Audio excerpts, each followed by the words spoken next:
Hey guys, I am Martin, and in this video, let's try to build an OpAmp from MOSFETs, both P-channel and N-channel, but no bipolar transistors at all.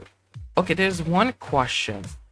Is it even possible to make one with MOSFETs? I think there could be a yes in the future, but for now, as for fun, let's try to make an OpAmp with MOSFETs. So this is the design I'm going to go with, using 5 transistors and 2 resistors as count limiters. The reason I choose this design is because it's pretty easy to actually build this yourself. And in fact, this works a lot better than what most people shows. Let's try to modify this circuit to be a CMOS circuit.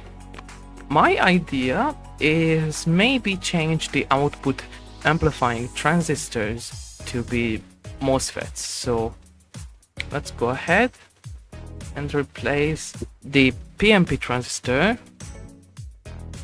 with an N-channel MOSFET or N-MOSFET, and replacing this ambient transistor with a P-channel MOSFET.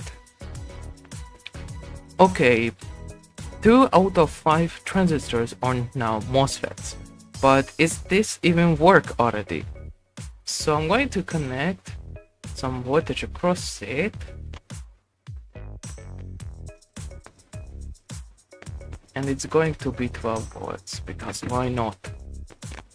As a comparator test, I'm going to connect 1 voltage here. So this is going to be the negative input because it's connected straight to the 12 volt input. And it's going to be 6 volts just to make everything nice. And I'm going to also connect a changing voltage, and let's make it 50 hertz, because why not? Okay, let's run the test with the Forstat simulator. By the way, you can try this out. Here's the link in the description so you can do stuff in this simulator. But for now, let's see if this does even work. Let's actually probe it.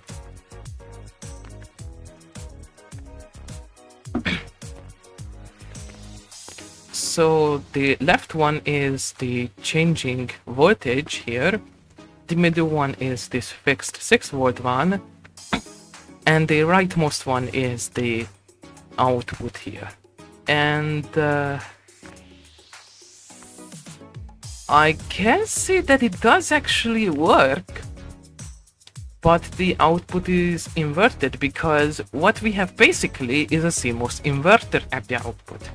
Which means that this here is now the non-inverted input. So let's swap them quickly. And now let's run the test again. And seems like my theory was correct, that the left input here, which is connected straight to the 12 volts, is now the non-inverted input. So you have to know that if you have a CMOS pair like this, it's going to always invert the input, which is how MOSFETs just simply work. Okay, you might say, why we don't just swap the 2 transistors? Well, I know what's going to happen, but I'm going to show it to you. It just doesn't work great. Check it out. The output just swings around the middle, so 0 is not completely 0, it's more like 1.5 volts, and the maximum is like 10.5 volts, so about 1.5 volts from these supplies, which is something we don't want. So this could work, but this is a horrible arrangement. So this is how it's going to work, and this is how well it works, like so. Okay, so again, 2 out of 5 transistors are now CMOS. Now, what can we done with the remaining 3 transistors? Well, I have concerns making it, but I try to do something. For an example, I could swap these to N-channel MOSFET. Where are they? There you go. And seems like this did the job. And so 4 out of 5 MOSFETs are now CMOS. But let's see what we can do here. And I mean here, because this is what I think about for a few seconds, what I could do here. Because to make this switch work, we need one transistor and this stuff. But the problem is, in order to switch it to high, when this one is higher than this, is to pull the current from the PMP transistor, and so it turns on, so it pulls this to up. And I don't know how can we done this with MOSFETs. Some people already know it, but I am still a student, I'm still learning, but not electronics, sadly. But anyways, we could think about this stuff. What can we do here? And I may have an idea. We can straight replace it with MOSFET like so. But as you can see, the problem is that it may seem to work, but the problem is that the count doesn't pull here, which means that it does work, but not as intended. As you can see, it should switch between them. So this is the problem we have to face with.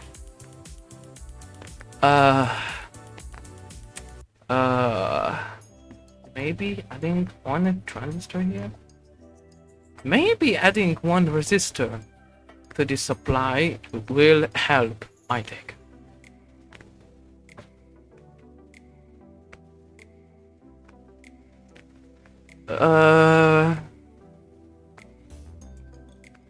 It's somehow working, but it just doesn't work as well.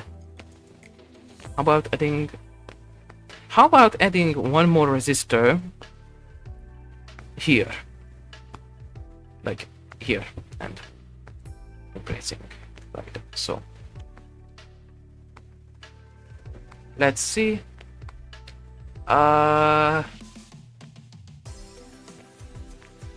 It does work, so, partially, but at the output stage here, it just doesn't seem to be correct at all. I may have to add current limiting transistors at the output, which is going to really limit it a lot. 1K is going to work. You might say, why am I not changing these values? Well, one, lazy, two, this is just for demonstration. But because you said it, I'm going to do it so. So what happens if I turn this up? Alright, so, okay, let's see. The output doesn't change with this added resistor, so what happens if I delete it?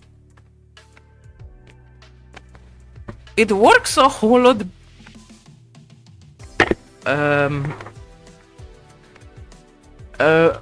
I think we have problems, guys. It sort of worked, but I don't know. If I remove this,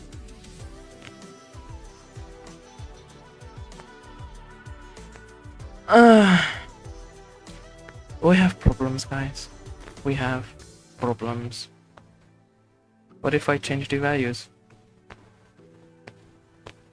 22K.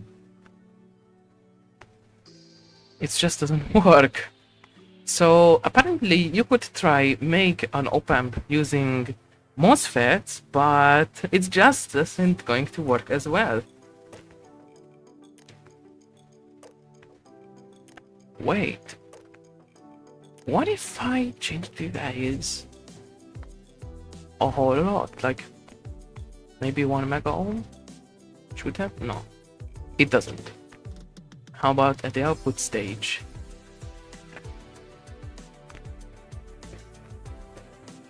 High resistance, like 100 kilo ohms? Not really. Okay guys, I don't want to play too much with this. I didn't meant this video to be a very serious video about making the design, adjusting it or something. No, it's just a short, fun video about what if we can build an OpAmp using MOSFETs. So yeah, but one thing I want to try out is making a non-inverting amplifier from it.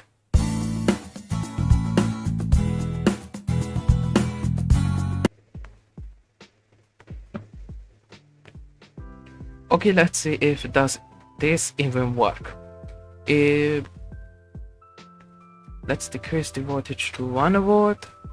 Let's also set this, and I set the transistors to be gain of 2, so instead of 1 volt, 2 volts coming out of it, it should be 4 here.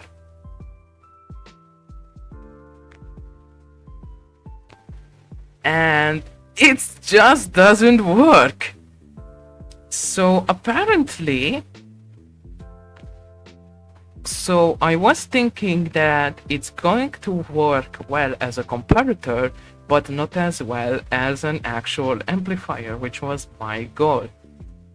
So again, this is not a very serious about very serious things. It's just a fun video saying what happens if we build an OpAmp from MOSFETs. Okay, so this is the conclusion, that you cannot build an actual amplifier, but a somewhat working comparator. Okay guys, that's it for today's video. I hope I could make more videos like this, and I'll see you guys in the next video if I am still alive. So goodbye for now.